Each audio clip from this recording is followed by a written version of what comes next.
কাজী সাহেব, বিয়ে বন্ধ করুন। আরিয়ান আমার হাজবেন্ড, ওর সাথে আমার বিয়ে হয়েছে। কি যাতা বলছেন আপনি? আপনার সাথে আমার বিয়ে কবে হলো? মাথা খারাপ হয়ে গেছে নাকি? মাথা কেন খারাপ হবে সোনা? তুমি আমাকে ঠকাতে পারো না। আমরা দুজন দুজনকে ভালোবেসে বিয়ে করেছি। তুমি কি করে আমার সাথে এমন করতে পারো? দেখুন নীলা, আপনি একদম ফালতু কথা বলবেন না। আপনার সাথে আমার তেমন কোনো সম্পর্ক নাই, তাই এখানে এসব ঝামেলা করবেন না। তুমি এখন আমাকে ঝামেলা বলছো সোনা? তুমি কি ভুলে গেছো একদিন আমরা কত কাছাকাছি ছিলাম, কত মধুর সময় পার করেছি আমরা? এদিকে বিয়ের আসরে সবাই হাঁ করে তাকিয়ে ওদের কথা শুনছে। আজ আরিয়ানের বিয়ে, আর সেই বিয়ের আসরে এসে নীলা এসব কথা বলছে। আরিয়ানের বাবা এবার রেগে গেল। তিনি রেগে চিৎকার করে বলে উঠল, আরিয়ান, এসব কি হচ্ছে? এই মেয়েটা কে? তুমি বিশ্বাস করো বাবা, ওনার সাথে আমার তেমন কোনো সম্পর্ক নাই। বিয়ে তো দূরের কথা, আমি জানি না উনি কেন এমন করছে। তুমি কি বলছো বেবি? তুমি আমাকে ভুলে যেতে পারো না? আমরা তো একে অপরকে ভালোবাসি। একটু রাগ অভিমান হতেই পারে, তার জন্য তুমি অন্য মেয়েকে বিয়ে করতে চলে আসবে? দেখুন, একদম নাটক করবেন না। কি শত্রুতা আছে আপনার সাথে যে আপনি এভাবে আমাদের মান সম্মান নষ্ট করছেন? তোমার সাথে তো অনেক হিসাব বাকি সোনা। এই, কি বিড়বিড় করছেন? স্পষ্ট করে বলুন। আমি আর কি বলবো? তুমি তো সবার সামনে আমাকে অস্বীকার করছো। এখন আমার প্রমাণ দেখানো ছাড়া আর কোনো উপায় নেই। প্রমাণ? কিসের প্রমাণ? দেখুন, আপনার সাথে আমার কখনো কিছু হয়নি, তাহলে কিসের প্রমাণ দেখাবেন আপনি? সেটা সবাই দেখেই বলুক কিসের প্রমাণ। বিয়ের আসরে গানের শব্দ যেন হঠাৎ করেই থেমে গেল। চারপাশের আলো ঝলমলে সাজসজ্জা, হাসি, আনন্দ, আত্মীয় স্বজনের কোলাহল সব মুহূর্তেই স্তব্ধ হয়ে গেল। নীলার সেই দাবিতে সবার চোখ এখন শুধু আরিয়ান আর নীলার দিকে। কারোর মুখে কথা নেই, কিন্তু ফিসফাস শুরু হয়ে গেছে চারিদিকে। নীলা ঠোঁট বাঁকিয়ে একরকম রহস্যময়ী হাসি দিল। তার চোখে পানি, কিন্তু সেই পানির আড়ালে লুকানো এক অদ্ভুত দৃঢ়তা। সে ধীরে ধীরে তার ব্যাগের চেন খুলল। চারপাশে যেন নিঃশ্বাস বন্ধ হয়ে আছে সবার। আরিয়ান বিরক্ত আর রাগে কাঁপতে কাঁপতে বলল, নাটক বন্ধ করুন নীলা। এখানে কেউ আপনার এসব মিথ্যা বিশ্বাস করবে না। বিশ্বাস করবে না? তাহলে চোখ দিয়ে দেখে নিক সবাই। আজ আমি কারোর দয়া চাইতে আসিনি, আমি আমার অধিকার নিতে এসেছি সোনা। এই বলে নীলা তার ব্যাগ থেকে কয়েকটা ছবি বের করলো। ছবিগুলোতে দেখা যাচ্ছে আরিয়ান নীলা খুব কাছাকাছি দাঁড়িয়ে আছে, কারো কাঁধে কারো হাত, কোথাও হাসি মুখে সেলফি, কোথাও আবার এমন ঘনিষ্ঠ মুহূর্ত যা দেখে সহজেই ভুল বোঝা যায়। সবাই হাঁ করে তাকিয়ে আছে। নীলা সেই ছবিগুলো এগিয়ে দিল আরিয়ানের বড় ভাইয়ের হাতে। ভাইয়া, আপনি দেখুন আমি মিথ্যা বলছি নাকি আপনার ভাই। আরিয়ানের ভাই ছবিগুলো হাতে নিয়ে একবার আরিয়ানের দিকে তাকালো, তারপর বাবার দিকে। তার মুখের রং ফ্যাকাশে হয়ে গেছে। আরিয়ান চিৎকার করে উঠল, এগুলো ফটোশপ। আমি জানি না কিভাবে এগুলো বানানো হয়েছে। কিন্তু নাটক এখানেই শেষ নয়। নীলা এবার ব্যাগে হাত ঢুকিয়ে এবার একটা ভাঁজ করা কাগজ বের করলো। কাগজটা খুলতেই সবার নিঃশ্বাস যেন আটকে গেল। শুধু ছবি না, এটা আমাদের বিয়ের কাগজ। কাজী অফিসের সিল আছে, সাক্ষীর লাইন আছে। এখন বলো সোনা, আমায় অস্বীকার করবে কিভাবে? সে কাগজটা সরাসরি আরিয়ানের ভাইয়ের হাতে দিল। ভাই কাগজটা নিয়ে বাবার হাতে দিল। আরিয়ানের বাবা কাগজটা পড়তে পড়তে হঠাৎ থমকে গেলেন। তার চোখ বড় হয়ে গেল। সত্যি সেখানে আরিয়ানের নাম, নীলার নাম, সিল, সিগনেচার সবকিছুই স্পষ্ট। বাবার হাত কাঁপতে লাগলো রাগে। তিনি ধীরে ধীরে আরিয়ানের দিকে এগিয়ে এলেন। এত বড় লজ্জা দিলে আমাদের? বউ থাকতে আবার বিয়ে করেছো, তোমার লজ্জা করে না? ঠাস করে একটা জোরাল থাপ্পড় পড়ল আরিয়ানের গালে। চারপাশে সবাই চমকে উঠল। আরিয়ান হতভম্ব হয়ে বাবার দিকে তাকিয়ে বলল, বাবা, তুমি বিশ্বাস করো, আমি কিছু জানি না। আমি কোনো বিয়ে করিনি, এটা ষড়যন্ত্র। কিন্তু কেউ তার কথা শুনছে না। আত্মীয় স্বজনেরা মুখে হাত দিয়ে ছিচি করছে, কেউ বলছে, কি চরিত্র দেখেছো ছেলের? বউ লুকিয়ে আবার বিয়ে? আজকালকার ছেলেদের বিশ্বাস নাই। কোনো পক্ষে লোকজন রেখে আগুন কোণের বাবা চিৎকার করে বলল, আমাদের মেয়ের জীবন নিয়ে খেলতে এসেছিলে, আগে নিচের সংসার সামলান। মুহূর্তের মধ্যে আনন্দমুখর বিয়ের আসর পরিণত হলো অপমানে আর বিশৃঙ্খলায়। কেউ আর আরিয়ানের দিকে তাকাচ্ছে না বিশ্বাসের চোখে। সবাই নীলার দিকেই সহানুভূতির দৃষ্টি দিচ্ছে। নীলার চোখের কোণে পানি এনে নিচু গলায় বলল, আমি কারো সংসার ভাঙতে আসিনি, আমি শুধু আমার স্বামীর অধিকার চাইতে এসেছি। এই কথা শুনে আরো গুঞ্জন ছড়িয়ে পড়ল চারিদিকে। আরিয়ান একা দাঁড়িয়ে রইল সবার মাঝে, তার মুখে অবিশ্বাস, অপমান আর অসহায়তার ছাপ। সে শুধু একবার নীলার দিকে তাকালো। আপনি এটা কেন করছেন নীলা? আপনার সাথে তো আমার এমন কিছুই হয়নি। নীলা চোখ তুলে তার দিকে তাকালো, সেই দৃষ্টিতে কেমন এক অদ্ভুত রহস্য। হিসেব তো এখনো শুরুই হলো না সোনা। আরিয়ানের মাথার ভেতর যেন ঝড় বইতে লাগলো। সত্যি কি কোনো ফাঁদে পড়েছে সে, নাকি অতীতের কোনো ভুল আজ তার সামনে এসে দাঁড়িয়েছে? বিয়ের মঞ্চের ফুলগুলো ঝরে পড়ছে একে একে, আর সেই ফুলের মতোই ঝরে পড়ছে আরিয়ানের সম্মান। বিয়ের আসরের ভিড় তখনও গুঞ্জনে ভরা। কেউ ছবি দেখছে, কেউ বিয়ের কাগজ নিয়ে আলোচনা করছে, কেউ আবার আঙ্গুল তুলে আরিয়ানকে দোষারোপ করছে। ঠিক সেই সময় হঠাৎ করে কোণের রুমে দরজার ধাক্কা দিয়ে খুলে গেল। ভারী লেহেঙ্গা সামলে চোখের জল আর মুখে আতঙ্ক নিয়ে দৌড়ে এলো রিমা। তার কানে সব কথা পৌঁছে গেছে, প্রতিটা অভিযোগ, প্রতিটা ছিচি, প্রতিটা অপমান। রিমা ভিড় ঠেলে সামনে এসে দাঁড়ালো, তার চোখ সরাসরি আরিয়ানের দিকে। এসব কি শুনছি আমি? এটা কি সত্যি? চারপাশ নিস্তব্ধ, যেন সবাই অপেক্ষা করছে এই মুহূর্তটার জন্য। আরিয়ান ছুটে এসে রিমার সামনে দাঁড়ালো, তার চোখ লাল, গালটা এখনো থাপ্পড়ের চিহ্নে চলছে। রিমা, তুমি এসব বিশ্বাস করো না প্লিজ। আমি সত্যিই জানি না উনি কেন এমন করছে। আমি কখনো কোনো বিয়ে করিনি। আমি শুধু তোমাকেই ভালোবাসি। 2 বছর ধরে তুমি আমার সব কিছু। রিমার চোখে পানি টলমল করছে, কিন্তু তার কণ্ঠ কাঁপলেও দৃঢ়। সে সাহস নিয়ে বলল, আমি বিশ্বাস করি না এসব। আমি আরিয়ানকে চিনি। সে এমন না, সে আমাকে ভালোবাসে। মেয়েটা ভালোবাসে অন্ধ হয়ে গেছে। প্রমাণ তো হাতে, আর কি লাগে? নীলা ঠোঁটে কোণে মুচকি হাসি নিয়ে দাঁড়িয়ে আছে, তার চোখে যেন চ্যালেঞ্জ। ভালোবাসা অন্ধই হয় রিমা, কিন্তু কাগজ কখনো মিথ্যে বলে না। আপনি চুপ করুন। আমার আরিয়ানের সাথে 2 বছরের সম্পর্ক। সে আমাকে কখনো ঠকাতে পারে না। আমি সত্যি তোমাকে ভালোবাসি রিমা। আমি জানি না উনি কেন এমন করছে। হয়তো কোনো ষড়যন্ত্র। তুমি শুধু আমাকে বিশ্বাস করো। রিমা এক পা এগিয়ে এসে আরিয়ানের হাত ধরে ফেল সবার সামনে। সে আশ্বাস দিয়ে বলল, আমি বিশ্বাস করি তোমাকে। যতক্ষণ না তুমি নিজে বলছো তুমি দোষী, আমি কাউকে বিশ্বাস করব না। এই দৃশ্য দেখে রিমার বাবা আর বড় ভাই রাগে ফেটে পড়ল। রিমার বাবা রাগে চিৎকার করে বলল, রিমা, তুমি পাগল হয়ে গেছো? চোখের সামনে প্রমাণ, আর তুমি বলছো বিশ্বাস করি? আমাদের মান সম্মান কি কিছু না? 2 বছর আমার বোনের সাথে সম্পর্ক রেখে বউ লুকিয়ে বিয়ে করতে আসছিস? সাহস কত বড় তোর? ভাইয়া, বিশ্বাস করুন আমি কিছু জানি না। এটা ফাঁদ। চুপ, নাটক করিস না। বাবা প্লিজ, আরিয়ান এমন না। আমি তাকে চিনি। মানুষকে চেনা এত সহজ না রিমা। ভালোবাসা চোখ বন্ধ করে দেয়। আজ যদি আমরা সময় মতো জানতে না পারতাম, কাল তোর জীবন শেষ হয়ে যেত। পরিস্থিতি আরো জটিল হয়ে উঠল। একদিকে নীলার হাতে বিয়ের কাগজ, অন্যদিকে রিমার অন্ধবিশ্বাস। আরিয়ান মাঝখানে দাঁড়িয়ে অসহায়ের মতো চারপাশে তাকাচ্ছে। তার প্রিয় মানুষটা তার হাত ধরে আছে, কিন্তু চারপাশের পৃথিবী তার বিরুদ্ধে।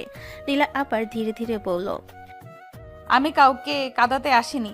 আমি শুধু আমার স্বামীকে ফিরিয়ে নিতে এসেছি। এই কথাগুলো শুনে রিমার বুকের ভেতরটা কেঁপে উঠল। রিমা ফিসফিস করে বলল, তুমি আমাকে ঠকাওনি তো আরিয়ান? আমি কসম করে বলছি, আমি শুধু তোমাকেই ভালোবাসি।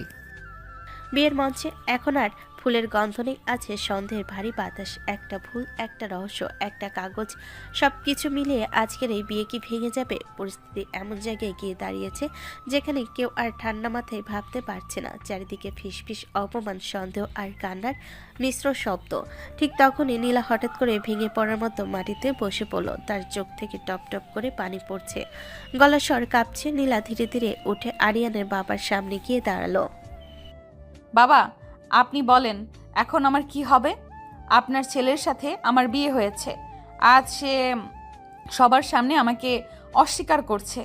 আমি সমাজের সামনে মুখ দেখাবো কিভাবে? মানুষ তো আমাকেই দোষ দেবে, বলবে মেয়েটাই চরিত্রহীন। এই কথা শুনে চারপাশে থাকা মহিলারা নিজেদের মধ্যে ফিসফিস শুরু করলো। কেউ বলছে মেয়েটার সর্বনাশ হয়ে গেল, কেউ বলছে ছেলেরা এমনই হয়। নীলা এবার আরো কান্না জুড়ে দিল। যদি কালকে আমি প্রেগনেন্ট হয়ে যাই, তখন তখন আমার সন্তানের দায় কে নেবে? তখন কি আরিয়ান এসে বলবে এই সন্তান তার, নাকি তখনও অস্বীকার করবে? এই কথা শুনে চারপাশে একসাথে হা হয়ে তাকালো সবাই। পরিবেশ যেন হঠাৎ আরো ভারী হয়ে গেল। রিমার মুখ সাদা হয়ে গেল, তার হাত কাঁপতে লাগলো। আরিয়ানের বাবা বিস্মিত আর রাগে কাঁপা গলায় বললেন, এসব কি বলছো তুমি? কি আজে বাজে কথা বলছেন আপনি? আমাদের মাঝে এমন কিছুই হয়নি। আপনি মিথ্যে অপবাদ দিচ্ছেন। মিথ্যে? তাহলে এই বিয়ের কাগজ, এই ছবি, এগুলো কি? ছবি দিয়ে সব প্রমাণ হয় না। আর আপনি যে ইমোশনাল কথা বলে সবাইকে হাত করার চেষ্টা করছেন সেটা বন্ধ করুন। আমাদের মাঝে কোনো শারীরিক সম্পর্ক হয়নি। আপনি সবার সামনে নাটক করছেন। এই স্পষ্ট কথা শুনে চারিদিকে আবারও গুঞ্জন ছড়িয়ে গেল। কেউ বলল ছেলেটা এখন ভয় পেয়ে অস্বীকার করছে, কেউ আবার বলল মেয়েটা হয়তো ব্ল্যাকমেল করছে। রিমা কাঁদতে কাঁদতে পিছিয়ে গেল এক পা, তার বুকের ভেতর যেন কিছু ভেঙে যাচ্ছে। আরিয়ান, সত্যি বলো, এমন কিছু হয়নি তো? আমি কসম করে বলছি হয়নি। আমি শুধু তোমাকেই ভালোবাসি। নীলা হঠাৎ করে কাঁদতে কাঁদতে মাটিতে বসে পড়ল। সে সবার সামনে তাকিয়ে বলল, দেখলেন বাবা, এখন সব দোষ আমার। আমি মেয়ে বলে সবাই আমাকে দোষ দেবে। আমার সম্মান, আমার ভবিষ্যৎ সব শেষ হয়ে গেল। আরিয়ানের বাবা এবার গভীর দৃষ্টিতে নিজের ছেলের দিকে তাকালেন। তার চোখে সন্দেহ, রাগ আর দ্বিধা। তিনি কঠিন গলায় বললেন, আরিয়ান, যদি এক ফোঁটাও সত্যি লুকায়ে থাকিস আজ বলে দে, পরে যেন আর কখনো শুনতে না হয়। বাতাস যেন ভারী হয়ে উঠেছে। রিমার চোখে অশ্রু, নীলার মুখে কান্নার আড়ালে অদ্ভুত এক দৃঢ়তা। আরিয়ান মাঝখানে দাঁড়িয়ে যেন শ্বাস নিতে পারছে না। আজকের এই বিয়ের মঞ্চে শুধু একটা সম্পর্কই না, 3টা জীবনের ভবিষ্যৎ ঝুলে আছে। বিয়ের মঞ্চের ফুলগুলো শুকিয়ে যাচ্ছে, কিন্তু উত্তাপ যেন আরো বেড়ে চলেছে। কেউ বসে নেই, কেউ শান্ত না, সবার চোখে প্রশ্ন, সন্দেহ আর রাগের আগুন। আরিয়ান হঠাৎ করে বাবার সামনে গিয়ে দাঁড়ালো, তার চোখে পানি কিন্তু কণ্ঠে দৃঢ়তা। বাবা, বিশ্বাস করো, সব মিথ্যা। উনাকে আমি চিনি মাত্র। এর বাইরে আমার সাথে ওনার কোনো সম্পর্ক নেই। কোনো বিয়ে হয়নি, কোনো বাসর হয়নি, কিছুই হয়নি। কেউ আমাকে ফাঁসানোর চেষ্টা করছে। তার গলা স্বর কাঁপছে, কিন্তু কথাগুলো স্পষ্ট। সেজন্য মরিয়া হয়ে বাবার বিশ্বাসটা ফিরে পেতে চাইছে। নীলা হঠাৎ মাথা তুলে তাকালো, তার চোখে যেন আগুন আর জল একসাথে। শোনো, তুমি এত সহজে অস্বীকার করে দিচ্ছ আমাদের বাসরের রাতের কথা। কি তুমি ভুলে গেছো? তুমি নিজ হাতে আমার মাথায় ওড়না তুলে দিয়েছিলে, বলেছিলে আমি তোমার স্ত্রী। এই কথা শুনে চারিদিকে যেন বজ্রপাত হলো। আরিয়ান রাগে কাঁপতে কাঁপতে চিৎকার করে উঠল, কী সব বলছেন আপনি? বিয়ে করলাম না আর বাসর হয়ে গেল? আজে বাজে কথা বলবেন না। আমি কোনো দিন আপনার সাথে একা পর্যন্ত থাকিনি। রিমার বুকের ভেতরটা হাহাকার করে উঠল, তার চোখে জল জমে কাঁপছে। বাসর? নীলা মুখ ঢেকে আবার কান্না শুরু করলো। সে আবার সবাইকে বোঝাতে চেয়ে বলল, আমি তো মেয়ে মানুষ, আমার মুখ দিয়ে কি সব বলাতে চাও? আমি কি নিজের সম্মান নিজে নষ্ট করতে এসেছি? যদি কিছু নাই হতো আমি কি এমন কথা বলতাম? তার কান্না শব্দে আশেপাশের কিছু মহিলা এগিয়ে এসে তাকে সান্ত্বনা দিতে লাগলো। আরিয়ানের বাবা মাথায় হাত দিয়ে বসে পড়লেন।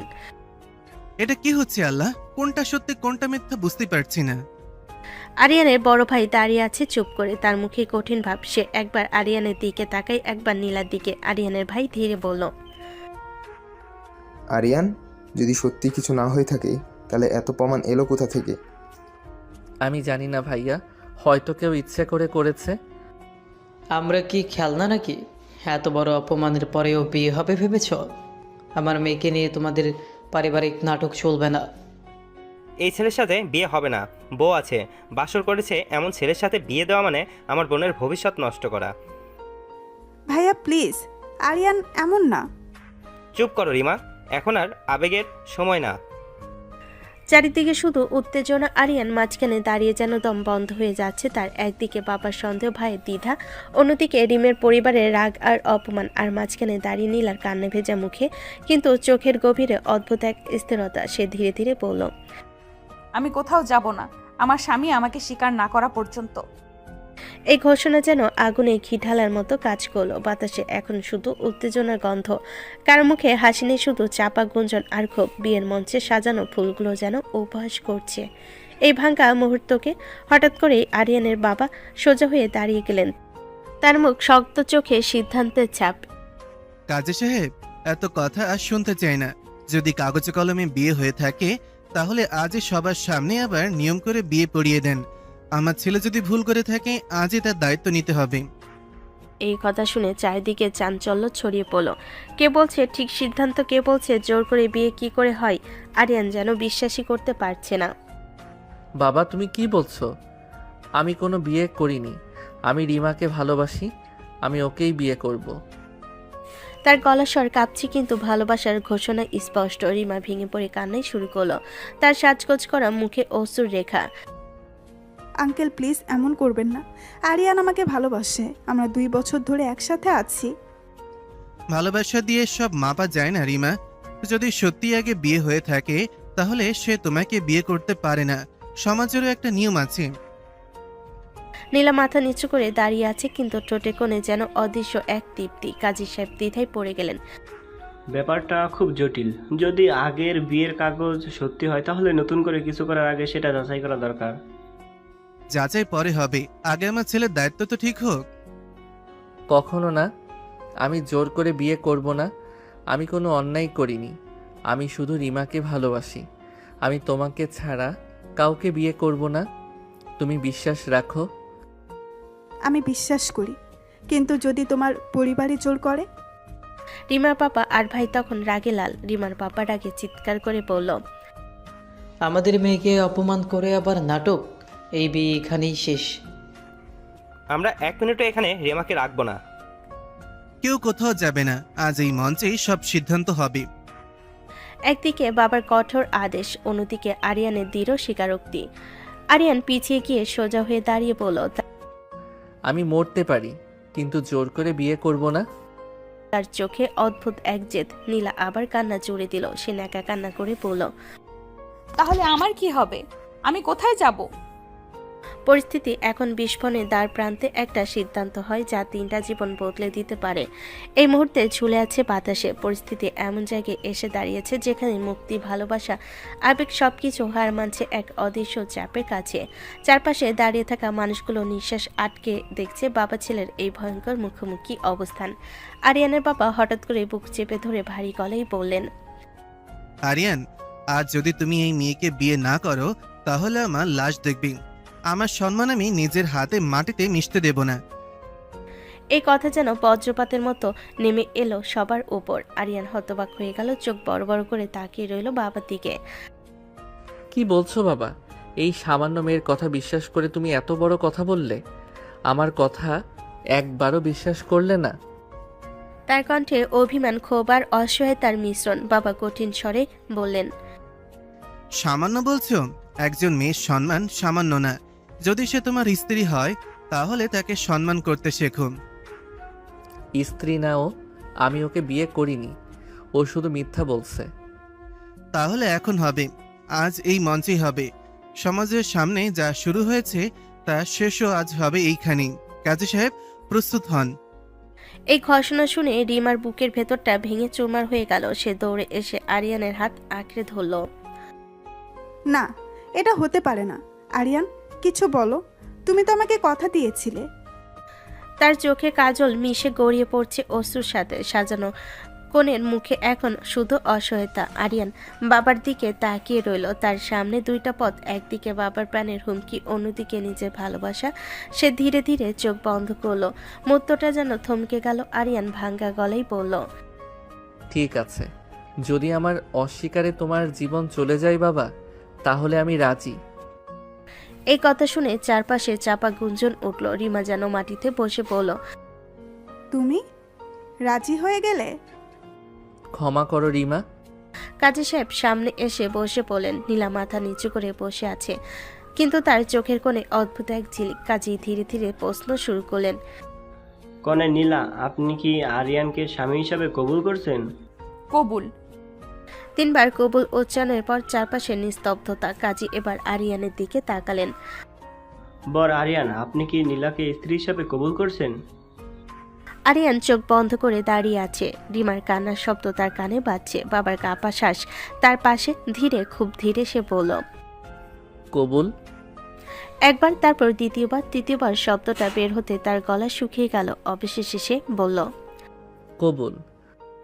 এই দুটি শব্দের সাথে সাথে রিমা 2 বছরের ভালোবাসা যেন ভেঙে চুরমার হয়ে গেল। মঞ্চের আলো এখনো জ্বলছে, কিন্তু কারোর চোখে আর সেই আলো নেই। আজ একটি জোর করে নেওয়া সিদ্ধান্ত 3টি জীবনের ভাগ্য বদলে দিল। কাজী শেষ ঘোষণা শোনার পরও বিয়ের মঞ্চে কেউ তালি দেয়নি, বরং চারিদিকে এক ধরনের চাপা শোক নেমে এলো। আনন্দের বদলে আজ এখানে কেবল অপমান, কান্না আর ভাঙা স্বপ্নের স্তূপ। আরিয়ানের বাবা গভীর শ্বাস ফেলে চারপাশে তাকালেন। চলো, এমনিতেই ওনাদের মান সম্মান নষ্ট হয়েছে, এখানে আর থাকার দরকার নেই। যত কম সময় থাকি ততই ভালো। তার কণ্ঠে ক্লান্তি, রাগ আর অস্বস্তির মিশ্রণ। রিমা তখনও দাঁড়িয়ে আছে এক কোণে, তার সাজানো হাত কাঁপছে, চুড়িগুলো শব্দ করে কাঁপনের সাথে চোখের কাজল মিশে গিয়েছে অশ্রুতে। আরিয়ান ধীরে ধীরে রিমার সামনে এসে দাঁড়ালো। চারপাশে সবাই থাকলো, সেই মুহূর্তে যেন তারা একা। আরিয়ান নিচু গলায় বলল, পরিস্থিতি যাই হোক রিমা, আমি কিন্তু তোমাকেই ভালোবাসি। বিশ্বাস করো, আমি ইচ্ছে করে কিছু করিনি। ভালোবাসা যদি সত্যিই হতো তাহলে আজ আমাকে এভাবে একা ফেলে যেতে না। তার গলা ভেঙে গেল কান্নায়। আরিয়ান কিছু বলতে গিয়েও থেমে গেল। সে জানে এখন কোনো কথা এই ক্ষত সারাতে পারবে না। অবশেষে আরিয়ানদের পরিবার গাড়িতে উঠল। নীলা চুপচাপ বসে আছে মাথা নিচু করে। সারা রাস্তায় কেউ কোনো কথা বলল না, শুধু গাড়ির চাকার শব্দ আর মাঝে মাঝে দীর্ঘশ্বাসের আওয়াজ। আরিয়ান জানালার বাইরে তাকিয়ে আছে। অন্ধকার রাস্তার আলো আর তার চোখে এসে পড়ছে, কিন্তু তার ভেতরে অন্ধকার কেউ দেখতে পাচ্ছে না। নীলা একবার তাকালো তার দিকে, কিন্তু কোনো কথা বলল না। বাড়ির সামনে গাড়ি থামাতে আরিয়ান সবার আগে নেমে গেল। কারো দিকে না থেকে সোজা ভেতরে ঢুকে গেল। বাড়ির ভেতরে তখন প্রস্তুতি ছিল বউ বরণের। আরিয়ানের মা, কিছু খালাফুপু, আত্মীয়রা শাড়ি পরে থালা হাতে দাঁড়িয়ে আছে। সবার মুখে হাসি, কৌতূহল, নতুন বউকে দেখার অপেক্ষা। কিন্তু গাড়ি থেকে যখন নেমে এলো অন্য এক মেয়ে, সবাই হতভম্ব হয়ে গেল। আরিয়ানের মা বিস্ময়ে বলেন, এই মেয়েকে, রিমা কোথায়? চারিদিকে ফিসফিস শুরু হয়ে গেল। আরিয়ানের বাবা ভারী গলায় বলেন, যা হওয়ার হয়ে গেছে, পরিস্থিতি খারাপ হয়েছিল। এই মেয়ে এখনই আমাদের ঘরের বউ। তিনি সংক্ষেপে পুরো ঘটনাটা বলেন। সব শুনে আরিয়ানের মা অবিশ্বাসে মাথা নাড়ালেন। আমার আরিয়ান এমন করতে পারে না, নিশ্চয়ই কোথাও কোনো ভুল হয়েছে। আমার ছেলে মিথ্যা বলবে না। তার চোখ ভিজে উঠল। আরিয়ানের বাবা দীর্ঘশ্বাস ফেলে বলেন, ভুল হোক বা না হোক, এখন যা হয়েছে তা মেনে নিতে হবে। সমাজের সামনে কথা দেওয়া হয়েছে, এখন বউ বরণ করো। আত্মীয়দের মুখে কৌতূহল, সন্দেহ আর চাপা গুঞ্জন। নীলা দরজার সামনে দাঁড়িয়ে আছে, মা থালা তুলে নিলেন। দ্বিধায় ভরা হাতে বউ বরণের আচার করলেন, কিন্তু সেই শব্দে আনন্দ নেই, আছে কেবল অস্বস্তি। এই বাড়িতে আজ যে বউ এলো তাকে কেউ মন থেকে স্বাগত জানাতে পারল না। বউ বরণের সব আনুষ্ঠানিকতা শেষ হলো। বাড়ির ভেতরে বাতাসে অদ্ভুত এক অস্বস্তি রয়ে গেল। হাসি নেই, খুনসুটি নেই, আত্মীয়দের মিষ্টি ঠাট্টা নেই, সবকিছু যেন জোর করে এক আয়োজন। নীলাকে আরিয়ানের মা আর ভাবি হাত ধরে ভেতরে নিয়ে এলেন। ড্রয়িং রুমের মাঝখানে বড় সোফায় বসতে দিলেন তাকে। তার মাথায় ঘোমটা একটু সরে গিয়েছিল, ভাবি সেটাকে ঠিক করে দিল। বসো, পানি খাও। এত কিছু হয়ে গেছে, তুমি নিশ্চয়ই খুব টেনশনে আছো। নীলা মাথা নিচু করে চুপচাপ বসে রইল। তার চোখে ক্লান্তি, কিন্তু ভেতরে কি চলছে কেউ বুঝতে পারছে না। এদিকে আরিয়ান একদম কারোর দিকে না তাকিয়ে সোজা নিজের রুমে ঢুকে দরজা বন্ধ করে দিল। কিছুক্ষণের মধ্যেই বাথরুমে শাওয়ারের শব্দ ভেসে এলো। ঠান্ডা পানি তার মাথা থেকে ঝরে পড়ছে, কিন্তু তার ভেতরের আগুন যেন কিছুতেই নিভছে না। তার বুকের ভেতর জমে থাকা রাগ, অপমান আর অসহায়তা যেন পুরো শরীর জ্বালিয়ে দিচ্ছে। সে দেওয়ালে খুশি মারতে মারতে ফিস করে বলল, কেন কেন এমন হলো? অনেকক্ষণ পর বাথরুমে দরজা খুলল। ভেজা চুল, লালচে চোখে আরিয়ান বেরিয়ে এলো। ঠিক তখনই দরজায় করা নাড়া শব্দ। মা ধীরে ধীরে ভিতরে ঢুকলেন। মায়ের চোখে দুশ্চিন্তা স্পষ্ট। এসব কিভাবে হলো বলতো? তুই তো রিমাকে ভালোবাসিস, তাহলে হঠাৎ করে এমন বিয়ে? জানি না মা, আমি নিজেও বুঝতে পারছি না উনি এসব কেন বলল, কেন এমন প্রমাণ দেখালো। কিন্তু বিশ্বাস করো, ওনার সাথে আমার কোনো সম্পর্ক নেই। তার কণ্ঠে ক্লান্তি আর ভাঙা আত্মবিশ্বাস। মা ধীরে ধীরে ছেলের কাছে এসে তার কাঁধে হাত রাখলেন। যা হওয়ার হয়ে গেছে বাবা। কখনো কখনো মানুষ চাইলেই সবকিছু ঠিক করতে পারে না। এখন যেটা হয়েছে সেটা মেনে নেওয়াই ভালো। সংসার মানে দায়িত্ব। কখনো না মা, আমি কিছুতেই কোনো মিথ্যাবাদীকে মানব না। আমি যদি দোষী হতাম তাহলে চুপ থাকতাম, কিন্তু আমি জানি আমি নির্দোষ। সমাজের সামনে বিয়ে হয়ে গেছে বাবা, এখন সবকিছু অস্বীকার করলে আরো ঝামেলা হবে। ঝামেলা হলেও হোক, আমি মিথ্যার সাথে আপোষ করব না, সত্যিটা বের করেই ছাড়ব। মা ছেলের দিকে তাকিয়ে রইলেন। তিনি বুঝতে পারছেন এই ছেলের ভিতরে আগুন জ্বলছে। বাইরে বসে আছে নতুন বউ নীলা, তার ভেতরে নিজের রুমে দাঁড়িয়ে আছে এক ক্ষুব্ধ স্বামী যে মনে মনে এই বিয়েকে মেনে নিতে প্রস্তুত না। এই সংসার কি আদৌ শুরু হবে? ঘরের ভেতরে ভারী নীরবতা। বাইরে আত্মীয় স্বজনের চাপা গুঞ্জন ধীরে ধীরে মিলিয়ে গেছে। সবে বুঝে গেছে আজকের রাতটা অন্যরকম। কিছুক্ষণ পর আরিয়ানের ভাবি ধীরে ধীরে দরজা খুলে ভেতরে ঢুকলো। তার পিছনে মাথা নিচু করে দাঁড়িয়ে নীলা, লাল শাড়ি, কিন্তু মুখে কোনো উজ্জ্বলতা নেই। আরিয়ান, নীলাকে নিয়ে এলাম, এখন যা হয়েছে সেটা মেনে নিয়েই শুরু করো। আরিয়ান এক ঝলক তাকিয়ে চোখ ফিরিয়ে নিল। তার চল শক্ত হয়ে আছে। উনাকে নিয়ে যান, আমি ওনার সাথে এক রুমে থাকতে পারবো না। তার কণ্ঠে এমন এক ঘৃণা আর রাগ যা শুনে নীলার বুক কেঁপে উঠল। ভাবি অবাক হয়ে পড়ল। এসব কি কথা? বিয়ে হয়েছে, বউ মানবে না সেটা হয় নাকি? সংসার করতে হলে এক রুমেই থাকতে হয়। সংসার? এটা সংসার না ভাবি, এটা জোর করে চাপিয়ে দেওয়ার নাটক। উনি সব নাটক করেছে, মিথ্যাবাদী মহিলা। এই কথা শুনে নীলা মাথা তুলল। তার চোখে জল চিকচিক করছে, কিন্তু সে চুপ। ঠিক তখনই আরিয়ানের বাবা দরজায় এসে দাঁড়ালেন। আমি কোনো নাটক দেখতে চাই না, যা হয়েছে তা মেনে নিতে হবে। বড় বৌমা, নীলাকে রেখে চলো। তার গলায় এমন এক কঠোরতা যে কেউ তার প্রতিবাদ করতে সাহস পেল না। ভাবি একবার আরিয়ানের দিকে তাকালো, তারপর নীলার হাত ছেড়ে দিয়ে বেরিয়ে গেল। মা দরজার কাছে দাঁড়িয়ে কিছুক্ষণ ছেলের দিকে তাকিয়ে রইলেন। যা হয়েছে তা নিয়ে আর কথা বাড়াবি না, মেয়েটা এখন এই বাড়ির বউ। তারপরও তিনি ধীরে ধীরে দরজা ঠেলে দিলেন। ঘরে এখন শুধু দুজন মানুষ, একজন জোর করে আনা স্ত্রী, আরেকজন রাগে আগুন হয়ে থাকা স্বামী। আরিয়ান পেছন ফিরে দাঁড়িয়ে আছে। তার মুঠো এতটাই শক্ত করে বাঁধা যে হাতের শিরা ফুলে উঠেছে। সে হঠাৎ ঘুরে পড়ল। এই বিয়ে আমি মন থেকে মানি না। আপনি যা করেছেন তার জন্য একদিন জবাব দিতে হবে। আমি কিছু ভুল করিনি, আমি শুধু আমার অধিকার চেয়েছি। অধিকার? মিথ্যা দিয়ে অধিকার পাওয়া যায় না। ঘরে বাতাসে আগুনের মতো উত্তাপ। বাইরে রাত গভীর হচ্ছে, কিন্তু এই ঘরে শুরু হচ্ছে এক নতুন ঝড়। আজকের রাত তাদের বাসর রাত না, এটা সত্যি আর মিথ্যার যুদ্ধের প্রথম রাত। ঘরে দরজা বন্ধ, বাইরে রাত নেমে গেছে, কিন্তু ভেতরে যেন আগুন জ্বলছে। দুজন মানুষ মুখোমুখি দাঁড়িয়ে, একজন জেদে অটল, আরেকজন রাগে ফুঁসছে। নীলা ধীরে ধীরে মাথা তুলে তাকালো। তার চোখে আর কান্না নেই, আছে এক অদম্য জেদ। যাই বলো না কেন, আমার অধিকার আমি ছাড়বো না। এই বিয়ে হয়েছে সমাজের সামনে হয়েছে, তুমি চাইলেই আমাকে মুছে ফেলতে পারবে না। অধিকার? আপনি অধিকার কথাটা মুখে নিচ্ছেন কিভাবে? আপনি নির্লজ্জ মহিলা। আগে কখনো ভাবিনি আপনি এতটা খারাপ হতে পারেন। মুখ সামলে কথা বলো, আমি তোমার স্ত্রী। আপনার সাথে এর থেকে ভালো কথা বলতে পারবো না। খারাপ মহিলা কোথাকার। নাটক করে মিথ্যে প্রমাণ বানিয়ে একটা সংসার ভেঙে দিলেন। এই কথাগুলো যেন তীরের মতো গিয়ে বিঁধল নীলার বুকে। হঠাৎ করে নীলা এগিয়ে এলো। এক মুহূর্তের মধ্যে সে আরিয়ানের গলা চেপে ধরল। তার চোখে জেদ আর ক্ষোভের ঝড়। আমাকে খারাপ বলার আগে নিজের দিকে তাকাও। তুমি সবার সামনে আমাকে অস্বীকার করেছো, এখন আমি তোমাকে বুঝিয়ে দেব আমি কে। এ বলে সে আচমকা আরিয়ানের ঠোঁটে ঠোঁট ডুবিয়ে দিল। ঘর নিস্তব্ধ, মুহূর্তটা যেন জমে গেল। কিন্তু পরের সেকেন্ডে আরিয়ান ঝাঁকিয়ে তাকে দূরে সরিয়ে দিল।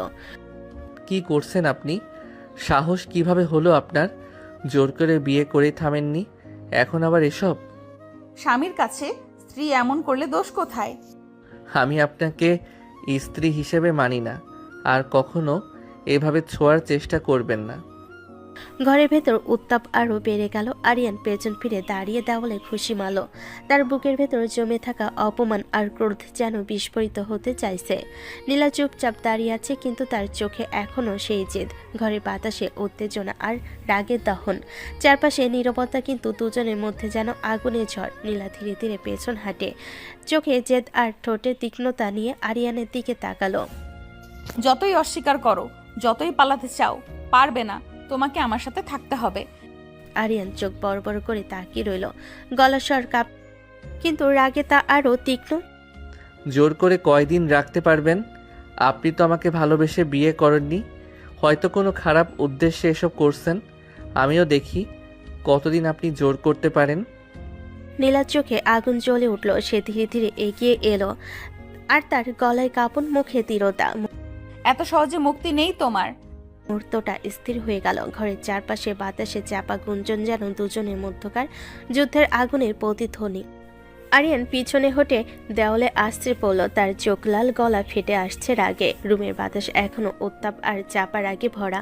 বাইরের রাত গভীর, কিন্তু ভেতরে যেন ঝড়ের আগমন। নীলা ধীরে ধীরে খাটের দিকে এগোলো, তার পা থমকে গেল না।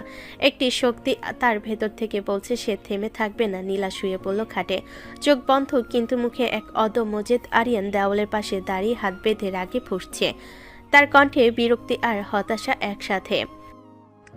আমার জীবনকে আপনি নরকে পরিণত করেছেন, এখন কি রুমও দখল করতে চান? আমার অধিকার সব কিছুরই, ঘরে বাইরে, এই বাড়ির প্রতিটা জায়গা, সব জায়গা। তুমি বুঝবে না, কিন্তু আমার জায়গা এখানে। কিন্তু মনে কখনো জায়গা পাবেন না। ঘরের মধ্যে দুই প্রান্তে দাঁড়িয়ে দুজন মানুষ, একদিকে রাগে ফুঁসছে আরিয়ান, অন্যদিকে অদম্য জেদে শুয়ে আছে নীলা। সকাল হালকা আলো নিয়ে আসে, কিন্তু ঘরে এখনো রাতের উত্তেজনা ছাপ আছে। ঘরের এক কোণে নীরবতা, আরেকদিকে সবকিছু যেন আগের রাতের উত্তেজনা ধরে রেখেছে। আরিয়ান ঘুম থেকে উঠে চুপচাপ, চোখে ক্লান্তি, মুখে রাগের ছাপ। সে হালকা ফ্রেশ হয়ে বাইরে চলে যায়। কোনো কথা বলেনি, শুধু দরজা ধীরে ধীরে বন্ধ করে নীলা কিছুক্ষণ পর চোখ খুলে ধীরে ধীরে ওঠে। তার পায়ে ধাপ, ঘরের মেঝেতে হালকা শব্দ ফেলে, কিন্তু ভেতরে জেদ কমেনি। নীলা নিচে নামলো, ভাবি তাকে দেখে হাসলো। আসো নীলা, রাতে তো কত ধকল গেল, নিশ্চয়ই ক্লান্ত, কিছু খাও। নীলার চোখে অল্প হাসি আঁকলো। সে ধীরে ধীরে টেবিলের দিকে এগোলো। টেবিলে গরম চা, ভাজি আর হালকা নাস্তা সাজানো। নীলা প্লেট হাতে নিয়ে বসতে চাইলে ভাবি হালকা কণ্ঠে বলল, আরিয়ান কই? ও সকালেই বাইরে চলে গেছে, তুমি খেয়ে নাও। সকাল যেন ধীরে ধীরে সবাইকে ত্রাণ দিতে এসেছে। ঘরে হালকা আলো, কিন্তু রাতের উত্তেজনা এখনো বাতাসে আছে। নীলা টেবিলে বসে খেতে থাকে চুপচাপ, মুখে কোনো হাসি নেই, শুধু চোখে অদম্য জেদ আর ঠোঁটে অম্লমধুর সংযম। এদিকে আরিয়ানের বাবা ও ভাই এসে টেবিলে বসলো, তাদের চোখে এখনো কালকের অস্বস্তি। আরিয়ানের বাবা ধীরে ধীরে চামচ হাতে নিলেন। খাও নীলা, সব ঠিক আছে না? ভাইও কিছু বলতে চাইল, কিন্তু চোখে ভাব প্রকাশ।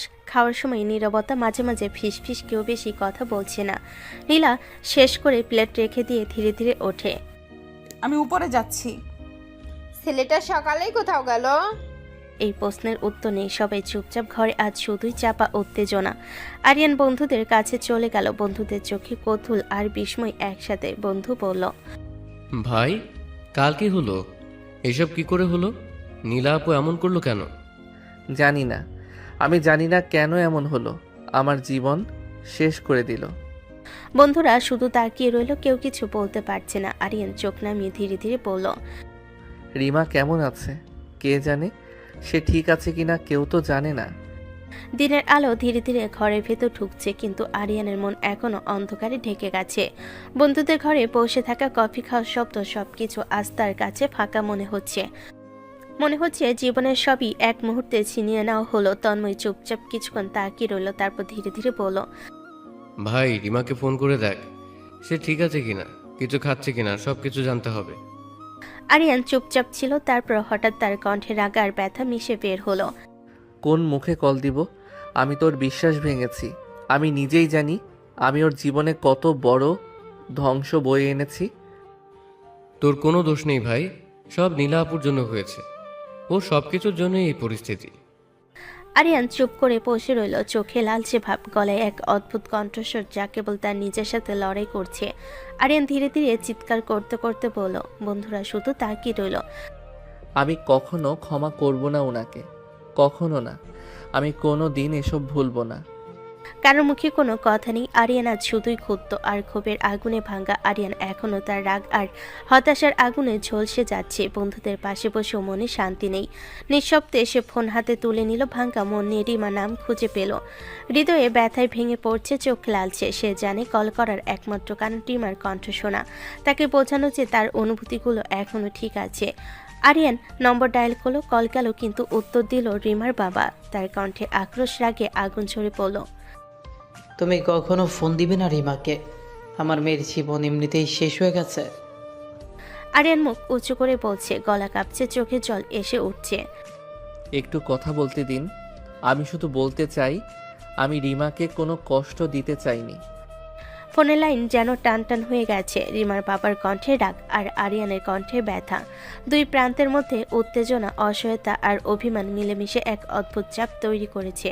রিমার পাপা রাগ আর আতঙ্ক মিশিয়ে চিৎকার করে বললেন, আরিয়ান, এবার একবারও এমন কাজ করলে আমি তোমার জন্য কোনো জায়গা রাখবো না, বুঝেছ? আমি শুধু কথা বলার সুযোগ চাইছি, কিছু বোঝানোর চেষ্টা করছি। আমি রিমাকে বঞ্চিত করতে চাইনি। দুপুরের হালকা রোদ ঘরের ভেতর ঢুকছে, কিন্তু আরিয়ানের মন এখনো উত্তাপে আগুন হয়ে জ্বলছে। ফোন কেটে গেছে অনেক আগে। আরিয়ান ফোন রেখে গভীর শ্বাস নিল। হৃদয়ে ব্যথা জমে রইল। বাড়ি ফিরতে দেখা যায় নীলা গোসল করে বেরিয়েছে, ভেজা চুল, শরীর ঢেকে ব্লাউজ ও পেটিকেট পরা। ঘরের বাতাসে তার সৌন্দর্য যেন আরো স্পষ্ট হয়ে উঠছে, কিন্তু আরিয়ান কিছুতেই তার দিকে তাকাতে পারছে না। আরিয়ান দ্রুত দরজা বন্ধ করে বেলকনিতে চলে গেল, দৃষ্টি নিচু, গলা কাঁপছে রাগে। নীলা হালকা শাড়ি পরেছে, সে ধীরে ধীরে বেলকনির দিকে এগিয়ে এসে দাঁড়ালো, তার চোখে জেদ, মুখে হালকা হাসি। এই অবস্থা দেখেও চুপ কেন? কাছে আসো, আদর করো। একদম ন্যাকামি করবেন না, আপনার সাথে থাকা হচ্ছে না, দূরে যান। নীলা অচঞ্চল নয়, সে ধীরে ধীরে এগিয়ে এলো আরিয়ানের দিকে, দৃষ্টিপাত করে গলা জড়িয়ে ধরল। কেন সোনা, আমাকে কি সুন্দর লাগছে না, নাকি তোমার ভেতরে সমস্যা আছে? আরিয়ান রাগে আগুন হয়ে উঠল, তার চোয়াল শক্ত, চোখ লাল, গলা ফেটে আসছে। কারণ আপনি বাজে মহিলা, আমার রুচি হয় না আপনাকে কাছে যেতে। নীলা রেগে গেল, তার চোখে আগুন, ঠোঁটে দহন। হঠাৎ করে সে আরিয়ানের ঠোঁটে কামড়ে ধরে কিস করতে শুরু করলো। আরিয়ান পিছনে হেঁটে গেল, কিন্তু নীলা থেমে নেই। তার কণ্ঠে যে চোখে দহন, শরীর জড়ানো শক্তি, রুমের মধ্যে উত্তাপ আগুনের মতো। বাতাসে চাপা গরমে আর দুজনের মধ্যে যে তার রাগের টানাপোড়েন। আরিয়ান সরে গেল, কিন্তু নীলা ধীরে ধীরে আরিয়ানের দিকে এগোলো, তার চোখে অদম্য জেদ, ঠোঁটে কোণে এক কুৎসিত হাসি। হঠাৎ করে নীলা আরিয়ানের ঠোঁটে ঠোঁট মিলিয়ে কিস করতে শুরু করলো। তার হাতে ধীরে ধীরে আরিয়ানের শার্টের বোতাম খুলতে শুরু হলো। আরিয়ান চোখ বড় বড় করে রাগ আর বিস্ময়ে বলে উঠল, কি করছেন আপনি? কিন্তু নীলা থামে না। সে হঠাৎ আরিয়ানের ঠোঁট কামড়ে ধরলো। আরিয়ান দম বন্ধ হয়ে গেল, কিছু বলতে পারল না। এক মুহূর্তে নীলা আরিয়ানের শার্ট খুলে ফেল।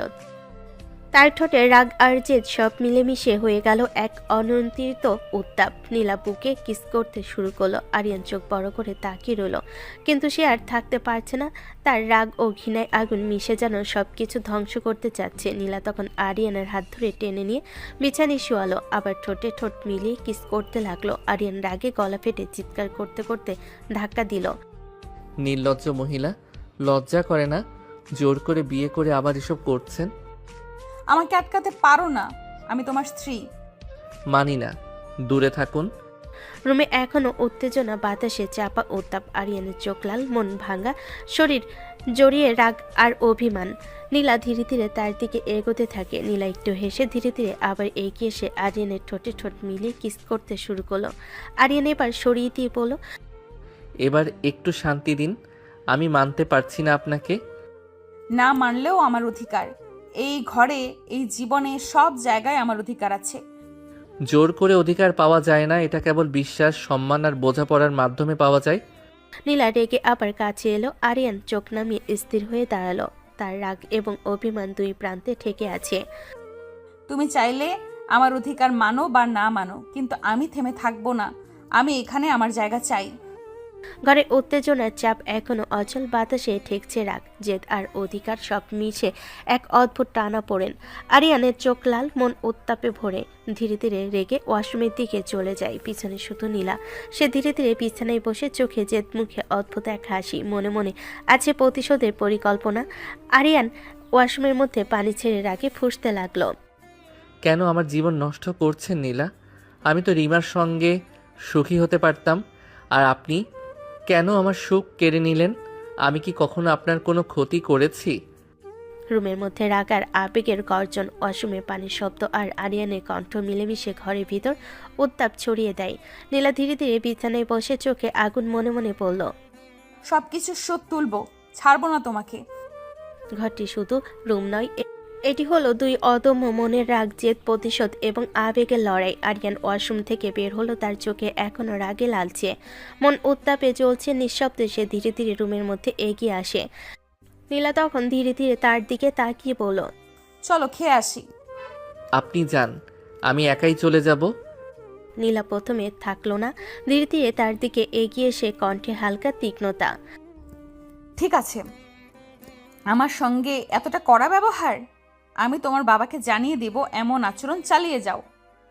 আরিয়ান চোখ একবার ঘুরিয়ে তাকালো, কণ্ঠে রাগ আর অভিমান মিশিয়ে পড়ল। ঠিক করছি, আপনি এসবেরই যোগ্য।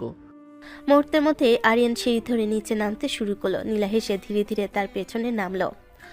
দুপুরের আলো জানালা দিয়ে ধীরে ধীরে ঘরে ঢুকছে। ঘরের বাতাসে শান্তি, কিন্তু মনে অবিশিষ্ট উত্তেজনা ও ঝগড়ার আগুন এখনো জ্বলছে।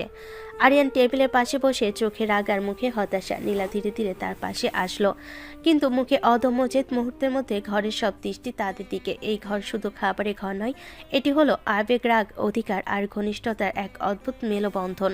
দুপুরে খাবারের সময় আরিয়ানের বাবা খাবারের চামচ থামিয়ে তাকিয়ে বলেন, নীলামা, কোনো সমস্যা হচ্ছে না তো? বাবা, আরিয়ান এখনো আমাকে মেনে নিচ্ছে না, রাগ করে বসে থাকে সব সময়। আরিয়ানের বাবা আরিয়ানের পাশে বসে কণ্ঠে রাগ আর হতাশা মিশিয়ে বলেন, আরিয়ান, এসব কি শুনছি? বাবা, যে আমার জীবন নষ্ট করছে তার সাথে আমি কত ভালো ব্যবহার করব? মা ধীরে ধীরে চুপচাপ বসে আছে, তার কণ্ঠে হালকা উদাসীনতা আর অভিভাবকী নির্দেশ মিশে বললেন, বাবা, নীলা তো তোর বউ, ঝামেলা না করাই ভালো। ঘরের সমস্ত নজর এখন তাদের দিকে। দুপুরে খাবার শুরু হলো। ঘরের সবাই টেবিলের চারপাশে বসে, কিন্তু ঘরের মধ্যে অদ্ভুত নীরবতা। চোখের কোণে রাগ, অভিমান আর অধিকার সব মিলেমিশে ঘরের বায়ুকে চাপা উত্তাপে ভরিয়ে রেখেছে। সবার চুপচাপ খাওয়ার মধ্যে মনটা ভরে আছে অদ্ভুত আবেগে। কেউ কোনো কথা বলছে না, সবাই শুধু নিজের ভিতরে উত্তাপ নিয়েই খাচ্ছে। আরিয়ান ভেতরে রাগ নিয়ে চুপচাপ রুমের দিকে চলে যায়। রুমে গিয়ে সে দরজা বন্ধ করে বসে, মাথা ঢেকে নেয়, চোখ বন্ধ করে নিজের রাগ আর হতাশার আগুন সামলাচ্ছে। এদিকে নীলা বসে আছে পাশে। ভাবির চোখে মমতা, মুখে হালকা হাসি। ভাবি ধীরে ধীরে বলল, আরে নীলা, স্বামীর মন পেতে সারাক্ষণ কাছে কাছে থাকবে, একটু আদর করবে, দেখবে সব রাগ শেষ হয়ে যাবে। নীলা থেমে নেই। ভাবির কথা মনে মনে ভেবে সে কিছুটা শান্তি পেল, কিন্তু চোখে এখনো জেদ, মনটা এখনো অটল। বিকেলের দিকে নীলা ছাদে বসে শান্তির খোঁজে। হালকা বাতাস ধীরে ধীরে দোলা দিচ্ছে। ঠিক সেই মুহূর্তে ভাবি ধীরে ধীরে উঠে আসে হাতে কফি নিয়ে। নীলা, বসে একটু কফি খাও, বাহিরে বাতাস ভালো লাগছে, মনটা হালকা করবে। বিকেলের রোদ হালকা হলেও ঘরের উত্তাপ কমেনি। ছাদের হালকা বাতাস বইছে। নীলা বসে আছে, চোখে সামান্য ক্লান্তি আর জেদ। ভাবি পাশে এসে কফি হাতে বসলো। নীলা, রেগে থেকো না, পরিবেশ উপভোগ করো, ভালো লাগবে। ঠিক আছে ভাবি, একটু শান্তি লাগছে। দুজন বসে আড্ডা দিতে লাগলো। হালকা হাসি, কথার মাঝে ধীরে ধীরে স্মৃতি, কলেজের দিনগুলো, যাত্রাপথের গল্প। নীলা, কিভাবে আরিয়ানের সঙ্গে পরিচয় হলো তোমার? ভার্সিটি থেকে ভাবি, সেখান থেকেই আমরা চেনা। আড্ডার মধ্যে হেসে খেলে তারা কিছুটা হালকা হলো, কিন্তু মনে আগুন এখনো জ্বলছে। সন্ধ্যা হতে নীলা রুমে চলে আসলো। চোখে পড়লো আরিয়ান ফোন হাতে বসে আছে, স্ক্রিনে রিমার ছবি। আরিয়ান, তুমি কি করছো? এখনো রিমার ছবি দেখছো? যা খুশি করব, আপনার কি? আরিয়ান, তোমার যত রাগী হোক, আমার অধিকার আমি ছাড়বো না। নীলা, জোর করে অধিকার পাওয়া যায় না, আমি মানতে পারছি না। আরিয়ান, তুমি সাহস কিভাবে পেলে বেডরুমে বসে প্রেমিকার ছবি দেখতে? আমার চোখের সামনে এমন কি করে করো?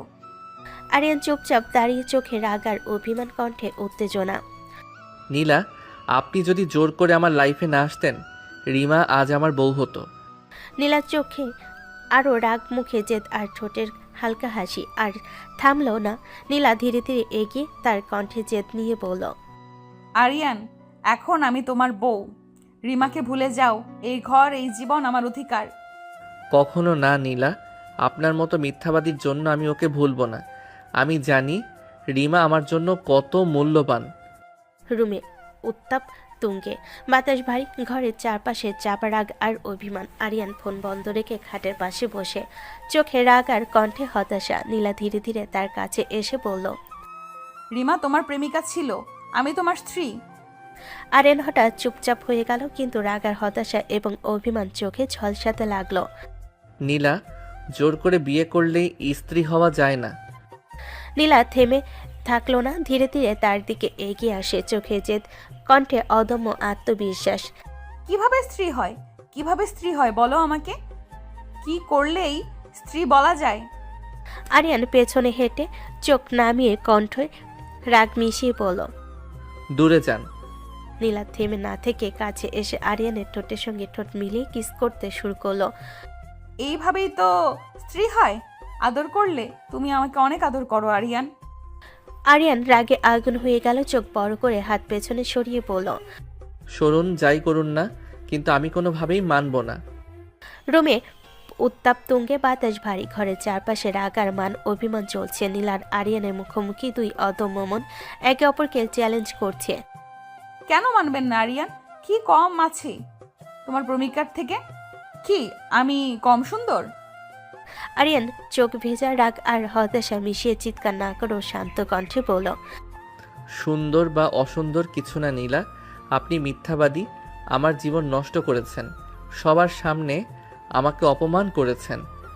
নীলার চোখে আগুন জ্বলছে, ধীরে ধীরে সে আরিয়ানের দিকে এগিয়ে আসে, কণ্ঠে জেদ আর হতাশা একসাথে মিশিয়ে। আমি কি কম অপমানিত হয়েছি তোমার জন্য? সেটা কি তোমার মনে পড়ে না? সামান্য কারণে আমার জীবন নষ্ট করতে পারেন না নীলা। আপনি এতটা শক্তিশালী হয়ে ওঠেন কেন? অবশ্যই পারি। তুমি আমাকে অপমান করতে পারো, আমি কেন পারবো না? আরিয়ান এক মুহূর্তে থমকে গেল, চোখে আগুন শুকিয়ে ভিজে গেছে। সেই প্রতিশোধ নিতেই তো এমন করলেন আমার সঙ্গে। ঘরে বাতাস যেন হঠাৎ করে ভারী হয়ে উঠল, জানালার পর্দা হালকা দুলছে, কিন্তু রুমের ভেতরে আগুন জ্বলছে। দুজন মানুষ, দুই রকম জেদ, দুই রকম ক্ষত, কেউ কাউকে ছাড়তে রাজি নয়। নীলা চোখে তীব্রতা, ঠোঁট শক্ত করে চেপে সে সামনে দাঁড়িয়ে রইল। যা করেছি বেশ করেছি, একদম ঠিক করেছি। আরিয়ানের বুকটা যেন ধপ করে উঠল, চোখের আগ জমে বরফের মতো শক্ত হয়ে গেল। আমার চোখের সামনে থেকে যান, এখন সামনে থাকলে খারাপ কিছু হয়ে যাবে। নীলা এক চুলো সরল না, বরং আরো এক পা সামনে এগিয়ে এলো। যা খুশি করো, আমার কিছু যায় আসে না। এই কথাটা যেন আগুনে ঘি ঢেলে দিল। আরিয়ান আচমকা পাশের টেবিলটা ধাক্কা মেরে সরিয়ে দিল। টেবিলের উপর রাখা গ্লাস মাটিতে পড়ে চুরমার হয়ে গেল। কেন করলেন আমার সাথে এমন? আমি কি করেছিলাম আপনার? সে আলমারির দরজা জোরে বন্ধ করলো, বিছানার পাশে ল্যাম্প ছুঁড়ে ফেলে দিল। রুমের ভেতর শব্দ প্রতিধ্বনিত হতে লাগলো। রাগে তার বুক ওঠানামা করছে, চোখ লাল, চল সব ভাঙো, সব ভাঙো, কিন্তু যা ভেঙে গেছে সেটা আর জোড়া লাগবে না। তো নীলা দাঁড়িয়ে দেখছে, তার চোখেও আগুন, কিন্তু সে কাঁদছে না, বরং যেন ভেতরে কোথাও শক্ত হয়ে গেছে। রুমের ভেতর ভাঙা কাচের শব্দ, দম বন্ধ করা নীরবতা আর দুইটা আহত অহংকার। এটা আর শুধু একটা বিয়ে নয়, এটা দুইটা ভাঙা আত্মসম্মানের যুদ্ধ। একজন হারিয়েছে ভালোবাসা, আরেকজন হারিয়েছে সম্মান। রুমের ভেতর তাণ্ডব চালানোর পর আরিয়ান আর দাঁড়িয়ে থাকতে পারল না, বুকটা যেন দম বন্ধ হয়ে আসছে। রাগ, অপমান, হতাশা সব মিলিয়ে ভেতরটা ছিঁড়ে যাচ্ছে। সে দ্রুত পা ফেলে বেলকনিতে চলে গেল। রাতের হাওয়া মুখে লাগতে চোখ দুটো বন্ধ করে ফেল। আর হঠাৎ করে মনে পড়ে গেল 4 বছর আগের কথা। 4 বছর আগে যখন সবকিছু এত জটিল ছিল না, যখন জীবনটা ছিল সহজ, তখন নীলা ছিল একজন সিনিয়র, এর বেশি কিছু না। বিশ্ববিদ্যালয়ের সবুজ মাঠ, দুপুরে রোদ নরম হয়ে এসেছে, ক্যাম্পাসে ছেলে মেয়েদের ভিড়, হাসাহাসি, গল্প, আড্ডা। আরিয়ান তখন অনার্স 2য় বর্ষের ছাত্র। হাসি খুশি বন্ধুদের সাথে সারাক্ষণ আড্ডা দাও, ভবিষ্যৎ নিয়ে বড় বড় স্বপ্ন দেখা একটা সাধারণ ছেলে। নীলা তখন 4র্থ বর্ষের সিনিয়র, ক্যাম্পাসে পরিচিত মুখ, স্মার্ট, আত্মবিশ্বাসী, একটু রাগী স্বভাবের আর অদ্ভুত রকমের সুন্দরী। আরিয়ান তাকে চিনতে প্রায় দেখত করিডর দিয়ে হেঁটে যেতে, কিন্তু কখনো কথা হয়নি। ক্যাফেটেরিয়ার সামনে বসে আছে আরিয়ান আর তার বন্ধু তন্ময়। চাহাতে দুজন গল্পে মশগুল, হঠাৎ তন্ময় কুনুই দিয়ে ধাক্কা দিল। দেখ দেখ, সিনিয়র নীলা আপু আজ শাড়ি পরে এসেছে, কি সুন্দর লাগছে না? আরিয়ান মাথা ঘুরিয়ে তাকালো, দূরে নীলা করিডোর দিয়ে হেঁটে আসছে, সাদা নীল শাড়ি, খোলা চুল, চোখে গম্ভীর ভাব, হাঁটার ভঙ্গিতেই যেন আত্মবিশ্বাস ঝরে পড়ছে। আরিয়ান কিছুক্ষণ তাকিয়ে থেকে স্বাভাবিক গলায় বলল, খারাপ না, তবে একটু রাগী টাইপ মনে হয়। আরে রাগী হলে কি হয়েছে? রাগী মেয়েরাই তো প্রেমে পড়ার মতো সুন্দরী হয়। ধুর, আমি কিন্তু রাগী মেয়ের ধারে কাছেও যাই না, পরে না জানি কি ঝামেলা হয়।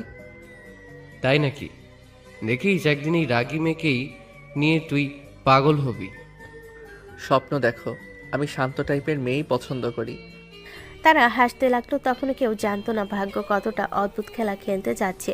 যে মেয়েকে দেখে মজা করে বলেছিল রাগী, সে মেয়ে একদিন তার জীবনের সবচেয়ে বড় ঝড় হয়ে উঠবে। বেলকনিতে দাঁড়িয়ে আরিয়ান চোখ খুলল, ঠোঁটে তিক্ত হাসি ফুটল। তখন যদি জানতাম এই রাগী সিনিয়র একদিন আমার জীবনের সব কিছু উল্টে দেবে। রাতের বাতাস আরো জোরে বইতে লাগলো। অতীত ধীরে ধীরে দরজা খুলছে, বেলকনির ঠান্ডা হাওয়া ধীরে ধীরে মিলিয়ে গেল। বর্তমানটা ঝাপসা হয়ে গেল চোখের সামনে। আরিয়ান আবার ডুবে গেল 4 বছর আগে সেই দিনগুলোতে, যখন জীবনটা এত জটিল ছিল না, যখন ভালোবাসার মানে ছিল কল্পনা আর সিনিয়র মানে ছিল দূর থেকে সম্মান। ক্যাম্পাসের মাঠে বসে আছে আরিয়ান আর তন্ময়, চারপাশে আড্ডা, হাসাহাসি। কেউ গান গাইছে, কেউ আবার প্রেমিকের হাত ধরে হাঁটছে। দূরে করিডোর দিয়ে হেঁটে গেল নীলা। আজও সবার নজর তার দিকেই। তন্ময় হঠাৎ গম্ভীর গলায় বলল, ভাই শুনেছি নীলা আপুকে কেউ পটাতে পারে না। অনেকেই ট্রাই করেছে কিন্তু কেউ পাত্তাই পায়নি। সুন্দরী মেয়েরা এমনই হয় বন্ধু, একটু বেশি সুন্দর হলেই অহংকার আকাশ ছুঁয়ে ফেলে। তুই বুঝবি না। আরে না রে, আমার মনে হয় আপু তেমন না। বাইরে থেকে একটু রাগী মনে হয় ঠিকই, কিন্তু ভেতরে হয়তো মনটা ভালো। থাক, সিনিয়র নিয়ে রিচার্জ না করে পড়াশোনায় মন দে। আমাদের রেজাল্ট ঠিক রাখা জরুরি। তুই তো দেখি একদম সেফ প্লেয়ার, ভয় পাচ্ছিস নাকি? ভয় কেন পাবো, শুধু সময় নষ্ট করতে চাইছি না। সিনিয়রদের সাথে দূরত্ব থাকলেই ভালো, ঝামেলা কম। কিন্তু ভাই একটা কথা বলি, যদি কখনো আপু নিজে থেকে কথা বলে তাহলে ভাববো পৃথিবী উল্টো দিকে ঘুরতে শুরু করেছে। দুজনেই হেসে উঠল। তাদের হাসির শব্দ মিশে গেল ক্যাম্পাসের কোলাহলে। তখনও কেউ জানতো না যে মেয়েকে নিয়ে এত আলোচনা করছে সেই মেয়ে খুব শীঘ্রই তাদের জীবনের আলোচনায় কেন্দ্রবিন্দু হয়ে উঠবে। নীলা শুধু সুন্দরী না, সে ছিল আত্মসম্মানে ভরা নিজের মতো চলা এক মেয়ে, যে কাউকে পাত্তা দেয় না বলে সবাই তাকে নিয়ে গল্প বানাতো। আরিয়ান তখনও ভাবতো, আমার সাথে এসবের কোনো সম্পর্ক হবে না। কিন্তু ভাগ্য চুপচাপ বসেছিল না। তন্ময় আবার বলল, ভাই একদিন কিন্তু আপু তোর সাথে কথা বলবি, তখন কিন্তু আমাকেই আগে জানাস। দিবা স্বপ্ন দেখা বন্ধ করো, আমার লাইফে শান্ত মেয়েই আসবে। সে জানতো না ঝড় কখনো অনুমতি নিয়ে আসে না, আর রাগী মেয়েরা কখনো কখনো সবচেয়ে গভীর ছাপ ফেলে যায়। অতীত তখনও সুন্দর ছিল, কোনো অপমান নেই, কোনো প্রতিশোধ নেই, শুধু দূর থেকে দেখা আর বন্ধুদের সাথে নির্দোষ আড্ডা। বিকেলের রোদটা তখন নরম হয়ে এসেছে। ক্যাম্পাসের রাস্তার দুই পাশে ছায়া পড়ে আছে, হালকা বাতাসে নীলা শাড়ির আঁচল ধীরে ধীরে নীলা হাঁটছে তার বান্ধবী মেহেরিনের সাথে। চোখ সোজা সামনে, মুখে গাম্ভীর চোখ, কিন্তু তার ভেতরে সবসময় একটা সচেতনতা কাজ করে। কে তাকাচ্ছে, কে ফিসফিস করছে, সবই সে বুঝতে পারে। মেহেরিন হঠাৎ কাঁধে হাত দিয়ে মুচকি হেসে বলল, নীলা, আমি কিন্তু প্রতিদিন লক্ষ্য করি ওই যে দুজন জুনিয়র ছেলেটা মাঠের পাশে বসে থাকে, ওরা তোর দিকেই তাকিয়ে থাকে, মনে হয় তোকে পছন্দ করে। নীলা থামলো না, হাঁটতে হাঁটতে ঠোঁটের কোণে হালকা হাসি ফুটল।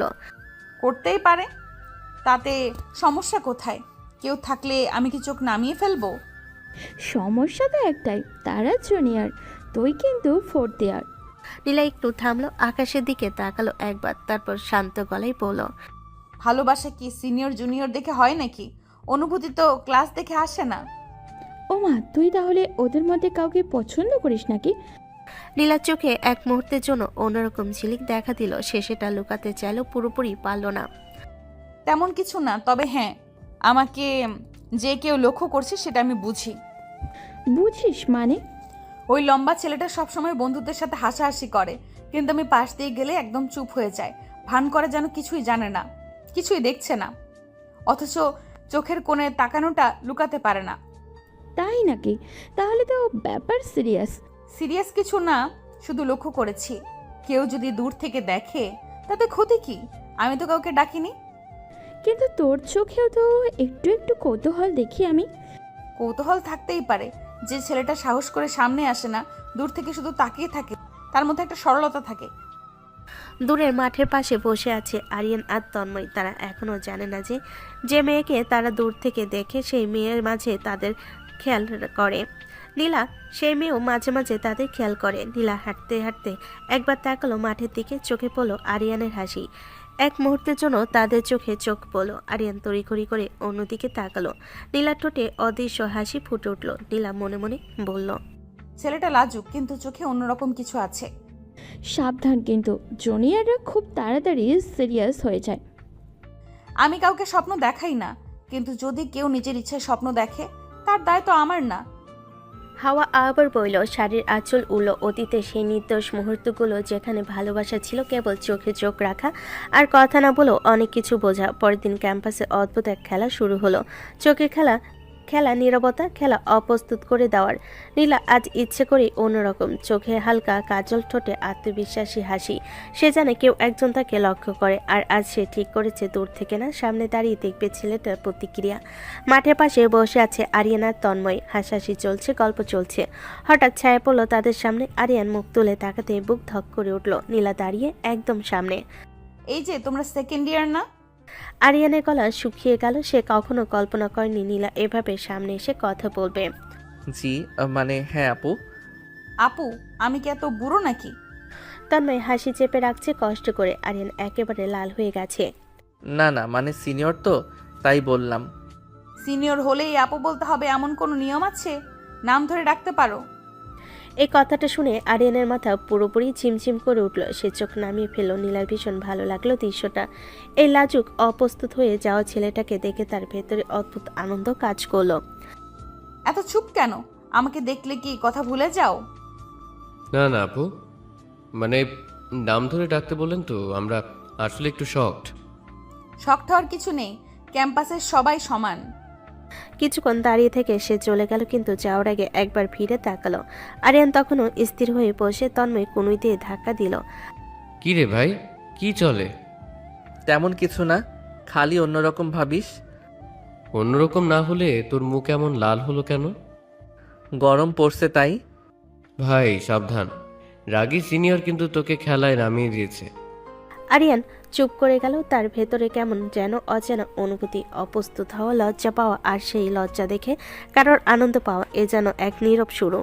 দূরে করিডোরে দাঁড়িয়ে নীলা আবার একবার তাকালো। তার ঠোঁটে হাসি। সে মনে মনে বলল, ছেলেটা লাজুক কিন্তু চোখে আগুন আছে, দেখি কত দূর যায়। ক্যাম্পাসের বাতাসে তখন বসন্তের গন্ধ, কিন্তু কারোর জীবনে সেই বসন্ত শুরু হচ্ছিল অদ্ভুত এক খেলায়, চোখের পাশেই হাসির আড়ালে, আর ইচ্ছে করে অপ্রস্তুত করে দেওয়ার মধ্য দিয়ে। নীলা এখন আর লুকিয়ে তাকায় না। সে ইচ্ছে করে সামনে এসে দাঁড়ায়, ইচ্ছে করে কাছাকাছি বসে, ইচ্ছে করে এমন কথা বলে যাতে ছেলেটার গাল লাল হয়ে যায়। সেদিন লাইব্রেরির সামনে আরিয়ান দাঁড়িয়ে নোট দেখছিল, তন্ময় পাশে দাঁড়িয়ে গল্প করছে। হঠাৎ খুব চেনা একটা গন্ধ ভেসে এলো। আরিয়ান বুঝে গেল সে এসেছে। নীলা এসে একদম তার পাশে দাঁড়ালো, এতটাই কাছে যে আরিয়ানের কাঁধে কাঁধ লেগে গেল। কি পড়ছো এত মনোযোগ দিয়ে? কিছু না, মানে ক্লাস টেস্ট আছে। নীল একটু ঝুঁকে বইয়ের দিকে তাকালো। তার চুল গাল ছুঁয়ে গেল আরিয়ানের। আরিয়ান যেন নিঃশ্বাস নিতেই ভুলে গেল, চোখ নামিয়ে রাখলো, যেন তাকালে ধরা পড়ে যাবে তার ভেতরের অস্থিরতা। নীলা ইচ্ছে করে আরো কাছে এলো। ভয় পাও নাকি আমাকে? না, ভয় কেন পাবো? তাহলে এত লজ্জা পাও কেন? তন্ময় পাশে দাঁড়িয়ে সব দেখছে। সে কনুইতে ধাক্কা দিয়ে ফিসফিস করে বলল, ভাই সাহস রাখ, সিনিয়র নিজে এসে কথা বলছে, তুই এমন আচরণ করছিস কেন? চুপ কর, বাড়াবাড়ি করিস না। কি আমি কি এতই খারাপ যে কথা বললে সমস্যা? না আপনি খারাপ না, আপনি মানে ভালো। ভালো? শুধু ভালো? ভাই স্পষ্ট করে বল, সুন্দরী। তুই চুপ থাকবি? নীলা হালকা হাসলো। তার চোখে তখন এক ধরনের খেলা। সেদিন ক্যান্টিনে গিয়ে একই ঘটনা, খালি চেয়ার ফাঁকা থাকলো। নীলা গিয়ে বসলো আরিয়ানের পাশে, কাঁধে কাঁধ ছুঁয়ে। জুনিয়র আমাকে এড়িয়ে চলার চেষ্টা করছো নাকি? আমি কেন এড়িয়ে চলবো? জানি না, কিন্তু তোমার চোখ অন্য কথা বলে। এদিকে একটু দূরে দাঁড়িয়ে সব দেখছিল নীলার বান্ধবী। সে এসে নীলাকে আলাদা করে টেনে নিল। তুই কি করছিস সেগুলো? জুনিয়রের সাথে এভাবে ঘুরঘুর করছিস কেন? কি করেছি আমি? সবাই তো দেখছে, তোকে মানায় না এইভাবে কারোর পেছনে থাকা। মন যা বলে তাই করছি। তুই কি ওকে পছন্দ করিস?